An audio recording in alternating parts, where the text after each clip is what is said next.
Our guest today has a degree in environmental management and experience ranging from the Environmental Defense Fund to a position at the North Carolina Division of Marine Fisheries. Currently, he works for the Global Seafood Alliance as a standard manager, where he is responsible, among others, for the Responsible Fishing Vessel Standard, or RFVS. I am, of course, talking about David Dietz. David, welcome to the Fish People podcast. Glad to be here. Thanks for having me, Eva. Yeah, of course. So we're going to dive straight in.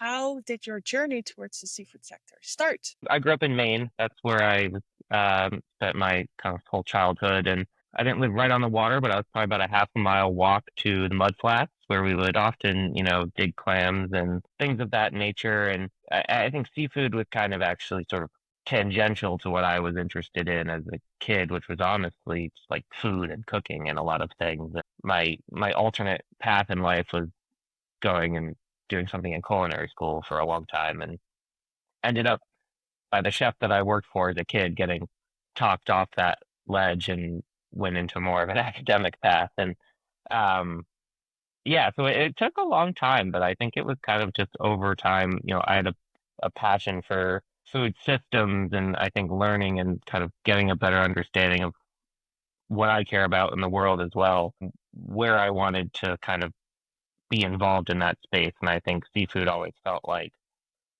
this really open, nebulous, confusing, awesome area that needed attention and had so much more room for improvement and areas for change. And it's, newer and all these sorts of things. And, um, looking at seafood as a kind of a global industry and the ways in which it's so different from a lot of the other food production systems that exist out there, I think it kind of caught my eye early. And I had a familiarity with, a lot of the culture, at least from where I grew up around seafood and fishing and things like that too. So I knew it combined a lot of confusing problems with interesting subjects, and it just kind of felt inevitable over time, I guess. So that was kind of where I kind of dedicated my graduate work towards. And then from there, it just kind of kept going. It's actually quite similar to what I would say my journey was, where it wasn't necessarily, you talk to people and their parents had a seafood company, or, they worked in a factory or on a fishing boat from the age of 18. And for me, it wasn't like that at all either. It was just at some point throughout, law school and everything I was interested in, the environment, socioeconomic human rights, food security, it just became the clearest path. It just became, if you really want to be able to work towards all of that and do that in a context that's very complex and international, then the fisheries sector, the seafood sector is definitely the way to go. In this podcast series, we focus a lot on people that work in fisheries. Your current employer, the Global Seafood Alliance, is perhaps better known for their work in aquaculture. After all, they used to be called the Global Aquaculture Alliance, but that all changed a few years ago. So for anyone who is maybe not so familiar, could you tell us a little bit about that shift as you were there during that period already, and how your current work at GSA actually does focus quite a lot on fisheries? Yeah, for sure. Yeah, it's been an interesting journey for sure with us.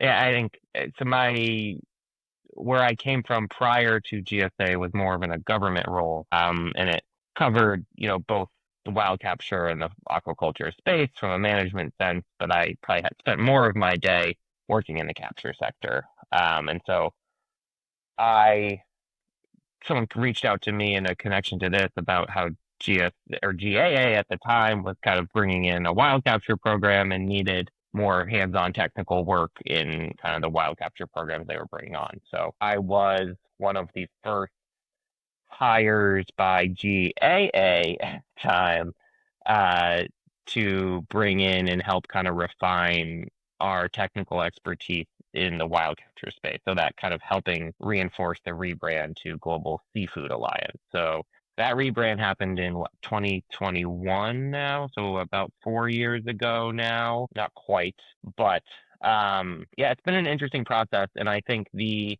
ethos of GAA, now GSA, and kind of how we've looked at, I guess, certification in its own space is trying to address gaps.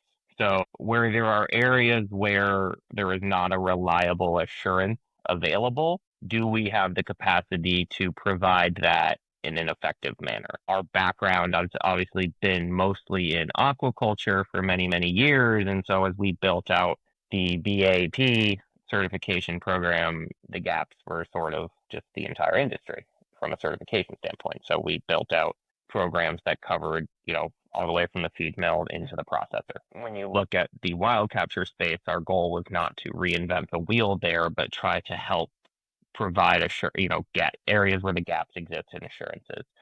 The biggest one, which is really how we jumped into this, was the human rights, social responsibility kind of layer, which our first kind of big deep dive in was taking over what was called the Responsible Fishing Scheme at the time from the UK Seafish Authority. We took that over and we won a bid to basically buy it from the Seafish with the remit to globalize that standard. So one of my first asks upon joining GSA to help get that standard ready for globalization. I think we've had it takes a good level of humility to say that all of a sudden we're going to start, certifying and dealing with wild caught seafood as well as aquaculture. That's similar but very different worlds. And so I'll be the first to admit we've had a lot of lessons as we've gone, but I think that it's meaningful work for us that has really kind of large potential impact for improving, livelihoods and value of seafood production in the wild capture space. So, it's something we're deeply committed on continuing to learn and invest in. For anyone who's maybe a little bit less familiar, when you say BSP, you mean, I think it's Best Seafood Practices, right? Have I remembered that? Yeah, Just sorry. in this sector, I'm always trying to keep up my acronym knowledge. Too many. There's way too many. Sometimes I make a little error, but yeah, so the Best Seafood Practices program. And then could you maybe explain just very tangibly how that works then with you're not, auditing or assessing at the fishery level, but still through that program, then providing the assurance at the processing level. How does that work? Yeah, so I mean, chain traceability is kind of baked into the way that we evaluate seafood processors as well on the aquaculture side. So best aquaculture practices, it's often simpler because you're just looking back towards certified facilities down the chain here. From the wild capture side, it's really looking back into other fishery evaluations and things like that. And so, our goal here is not to take over any claims about responsible management or anything like that. It's just to say that the production around this and the traceability systems in place, and potentially if there's an RFCS attachment, the treatment of workers and the conditions at sea are all up to certain levels, and then for us it's completely up to the either the retailer or the distributor, whoever it may be, to decide how they want to represent the harvest itself on pack. So I think this gets into weird areas of real estate on packages for logos and things like that, and thankfully I live in the world of standards development more than that. But I think for us, it's really just helping provide ways to represent these processes, and they can be representation as well. We're not out trying to say that everything needs to be a massive public statement of commitment to assurances. Can be a bit of a minefield going into the space of eco-labeling, etc. I've always shied away from anything that's very consumer facing.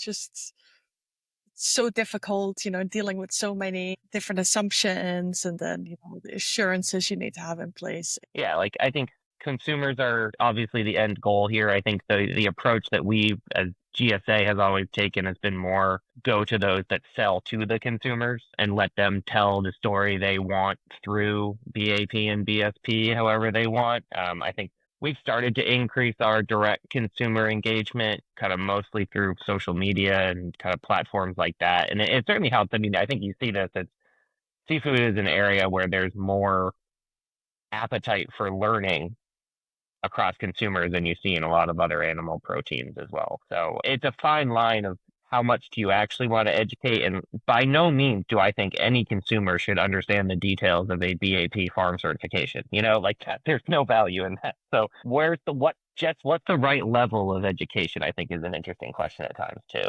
Yeah, 100%. And I also feel, I think back when I was a bit younger and just learning about some environmental challenges in food sectors, etc., I felt so responsible and panicked, and I immediately cut out so many things out of my diet because I just didn't know what to do. Later, actually working in the food sector, for me, I very much feel it's not a consumer responsibility because it's almost a full-time job to be educated about everything you eat and then make the right choices there. And then if there's not, the traceability, um, yeah, I just think it's kind of an easy, us in the sector, we agree with that in the sense that we're very much looking at the supply chain and looking at retailers to say, hey, how can we take responsibility so the consumer can rest assured, which is very much an approach that I agree with because it feels sometimes like an easy out. It's like, okay, no, you're just make the right choices. It will be fine. It's like, no, it's, it's too complex.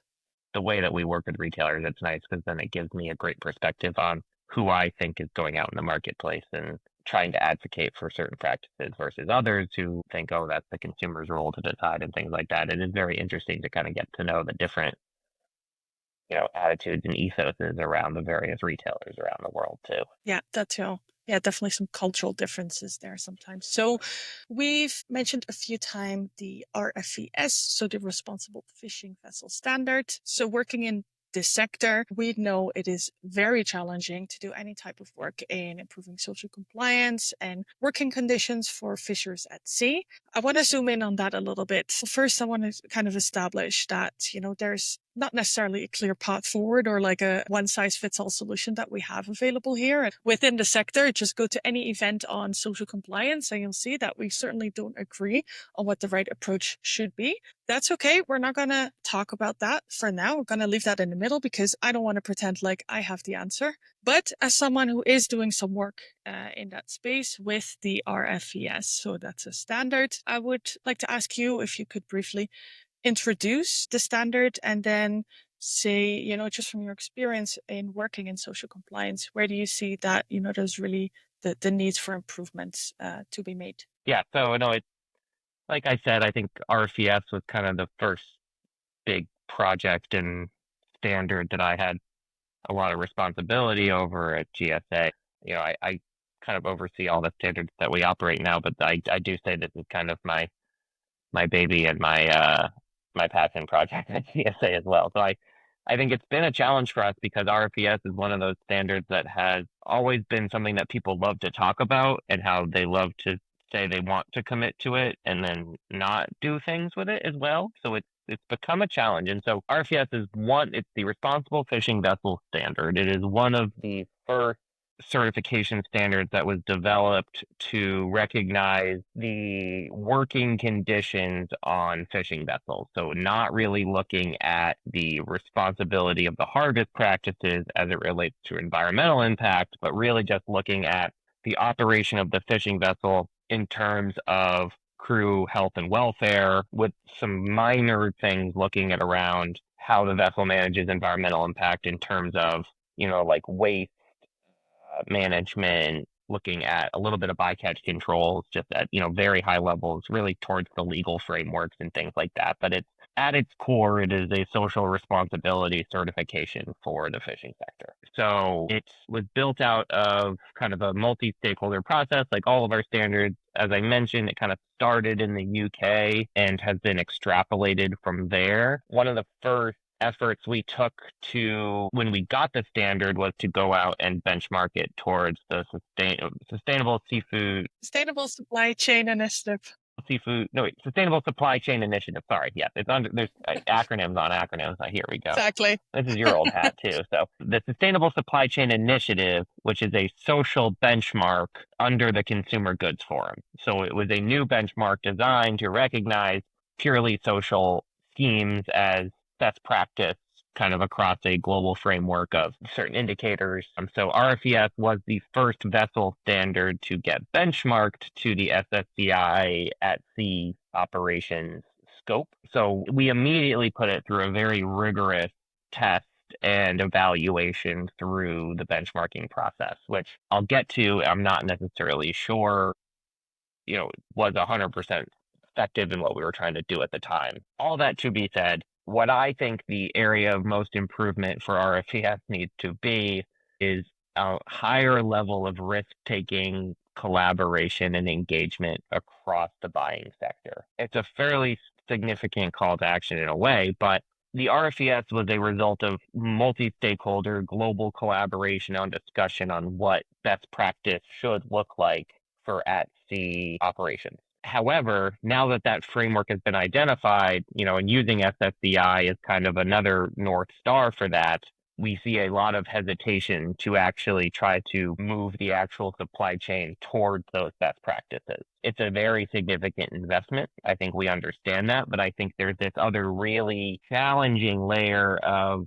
what happens when significant human rights challenges are discovered. And, when there's a major food safety challenge, we issue a recall, the product is sent back. Occasionally there's challenges to brand reputation and things like that, but things generally kind of settle out. We see a much greater level of concern, rightfully in many ways, or identification of human rights issues and serious major legal challenges around human rights identification. And obviously the capture fishing space is prime for finding.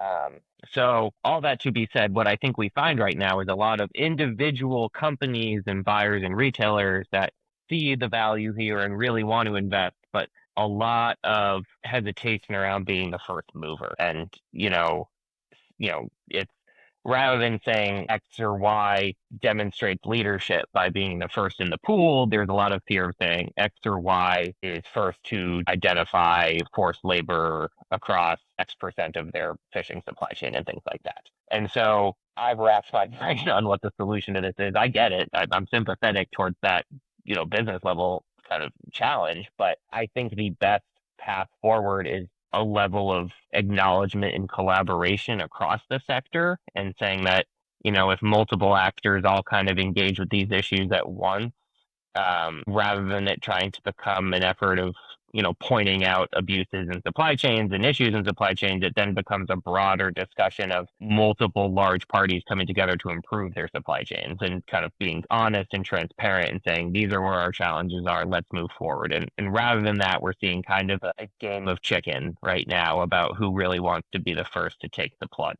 I've had, I think I see a lot of positive progress in this. It's just slow, frankly. I think the reason I talked about SSCI was it set the RFES at a high bar of operation for vessels. And I think it's fair to admit that, the industry is probably going to need to work up to that level of operational expectation across these, hundreds and hundreds of thousands, if not millions of vessels that are out there. And so maybe there's a more collaborative stepwise way towards engaging with the supply chain that seems less scary than a all-in certification and things like that. These are the types of questions that we're starting to explore as well, is how do you reduce that fear of entry and kind of increase appetite for collaboration and information sharing and things like that. So yeah, I think improvements, there's obviously tons of individual things that can happen at sea that can and should be done that are, the improvements that will happen through the process of audit and certification and things like that. But I think a lot needs to happen within the marketplace to actually start achieving those. So it sounds like maybe a bit of a critical mass issue, which I understand. And if you look at some of these violations of what we see at sea, it is really, I mean, for us, we work in the sector, we know it happens, but I remember how shocked I was by it. And still, if I tell it to people that are not in the sector, that, you're really talking about forced labor, child labor, human rights violations. And I think people are unaware that this still happens. It makes sense that it would happen in the fishery sector because it is out at sea. It is harder to enforce. But I understand how that maybe have also resulted in the fact that you're talking about such insane violations of people's basic humanity that maybe, some are afraid to kind of start it to see like what comes out. And I remember when we were developing the SSCI, so I was there back in, I think it was started in 2019 and then finished in early 2021, I believe, where the different benchmarks were launched. So you have one for at-sea operations, you also have one for aquaculture, and that there was some critique saying, it's too focused on do no harm and it's not setting the bar high enough yet. And already at this time, there would be the fear that if we push it even further than this, because where it is now is very much based on ILO C 1888, which for those that don't know is a convention that the International Labour Organization has on work and fishing. And so that was very much picked as the main reference for the SSCI benchmark. And they chose not to go much beyond that because it felt like it would be a little bit out of touch with where practice was. That's interesting. Yeah, no, I wasn't there for that history, but I think it's, and we only know what we know. This is a very new frontier in general. And I think one of the challenges we've had in this, which is something most people wouldn't think about, is finding auditors that are dually competent in social compliance techniques and auditing and at sea fishing operations. That's a rare combination currently. And I think that is, it's getting better. But I think, when there aren't auditors that have the skill section for what you're trying to certify, it demonstrates the lack of engagement in that area as well. So, I think there's all this to be said. I think there's a lot more capacity building needed kind of across the space than we might have appreciated at our first entry here. So I think for us, it's less about throwing a standard on the table and saying, here it is for anyone who wants to get certified, and now a little bit more of a thoughtful exercise around what capacity building, what collaboration, what engagement, what other types of support is needed. Exactly, because I do always understand the desire to really push for it. And of course, we want the best for the people that work in this sector. But in the end, if you're not pragmatic about it, you are not really achieving much, at least not in the short term. So I definitely always sympathize with that. Another thing you mentioned earlier, which I wanted to bring up some experience I had with developing this SSCI benchmark, was needing to adapt the RFVS standard to be a global standard. Because I think what's very interesting and what people might not always be aware of is that with a lot of, if you look at social and then you look at fisheries, there's a lot of things that are done just very differently in different regions of the world. So if you talk, for instance, about working hours or consecutive working days, there might be some areas where there's definitely good working conditions for the fishermen, but they might work extremely long days. They might work many consecutive days on end because the work is very seasonal. They choose to work hard. They know what they're signing up for. And then they take several months off and they make enough money in that period to live off of that in the rest of the year. I think same with if you talk about a wage, for instance. It's not always so easy to say, oh, this should be the minimum wage for fishing, because sometimes how much money you're getting depends on the catch. And this is also in some regions of the world, very accepted practices that workers know, and that usually, most of the time does result in a good wage. But I do think it's very interesting with the SSCI benchmark, and I expect that you would also see this in the standards itself, like the RFVS, that there's maybe not that many clear parameters set in place, not because that topic isn't valued, not because they don't want to ensure that there is consideration for, rest periods or a living wage, but more because that just means it's not going to be globally applicable and you're automatically closing the door to certain practices, even though there's nothing necessarily wrong with them. It just doesn't necessarily translate to a specific parameter or a specific range. Would you say that's kind of been something you've seen as well? I mean, one of the first, semi-related to that, but one of the first things I say to people when I have conversations about RFPS and they don't really know much and they kind of are curious about regionality and all these sort of things is we've engaged this standard in, we've fished in the Southern Ocean, so I like to say 7 continents, but I don't think we've technically landed catch in Antarctica, so we'll stick to 6. Every single region, country, location, fishery that the RFPS is engaged in any capacity has identified nonconformity and challenges. Like there is no perfect performing fishery from a human rights standpoint anywhere in the world. Like that's, and I think there is a lot of, Western developed global North bias around these sort of issues, saying our governance has this figured out, and that because of that we've got this. Fisheries are a black box in many ways. that's kind of a farce in many respects in a lot of senses.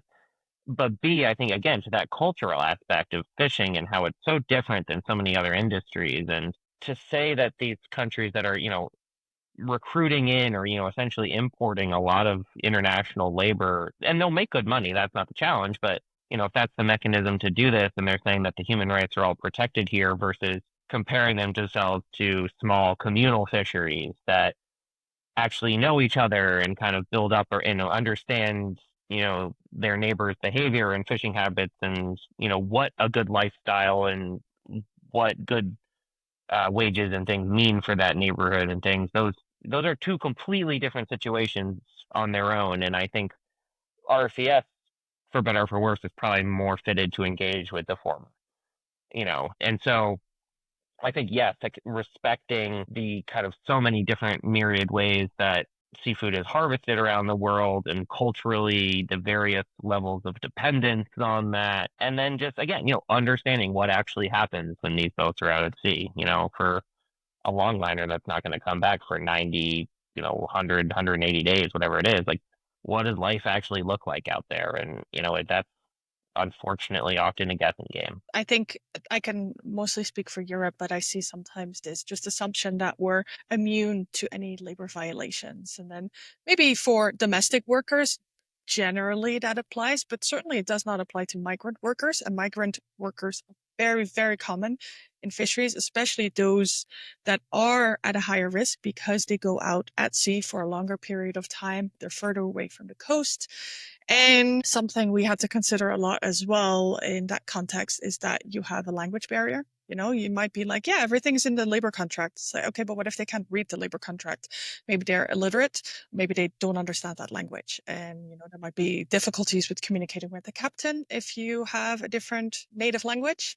And also with, having true access to grievance mechanisms. First, you're out at sea. So do you even have access to internet or something to contact people, but also practically, if you haven't really been set up in a way that they properly communicated to you how to utilize your grievance mechanisms. If again, it was maybe just something mentioned in a contract, but you weren't really able to read that, there's no true worker empowerment. So it puts them at a very, very vulnerable position to start with. And then the fact that they're in a higher risk fishery even worsens that. So I think it's very good reminder what you mentioned that not all fisheries are the same when we talk about social compliance, like where it's happening, but also what is kind of the nature of the labor relations there. And the nationality of the workers, they will ultimately really be an important factor to understand how far you really need to take it to make sure are these workers really empowered. No, I agree. It's a big challenge of ours and something I'm very sympathetic around and I have zero solution for is the fact that certification programs have to sort of state a working language, for our kind of legal accreditations and all these sort of things. And so we're an English-based program that's just kind of how we have to legally operate. So we require not necessarily at every, certified facility around the world, but, with our certification bodies and auditors and things, a certain level of English competence and things. And so I think it's that weird, how do we maintain legal compliance for our program, but try to cater to ESL or non-English speaking at all as best as possible? And, I think that's trying to, not de-Westernize certification by but because I think that is overly critical, but I think trying to have more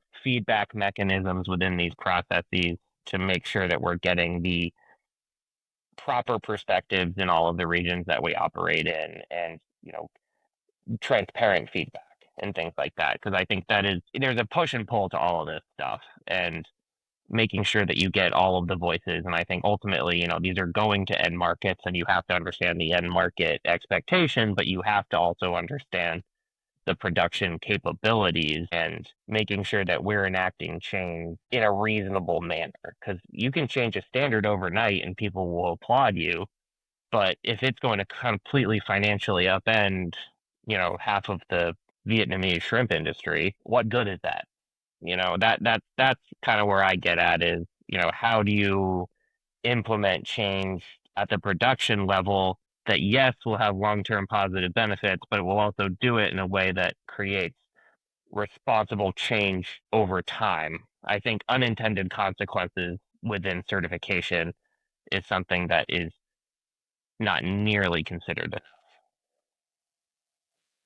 Comes kind of back, I guess, to those have to be practical, basically, and constantly, measuring impacts that it has in reality. So we could probably talk about this all day, but I'm going to close this topic for now. And I would really love to learn a bit more about your past work. David and I had so much to discuss that we are breaking up this episode in two parts. In part two, we will continue our chat and reflect on David's experience working for a state agency managing marine fisheries, the overlooked impact of recreational fisheries, seafood misconceptions, and more.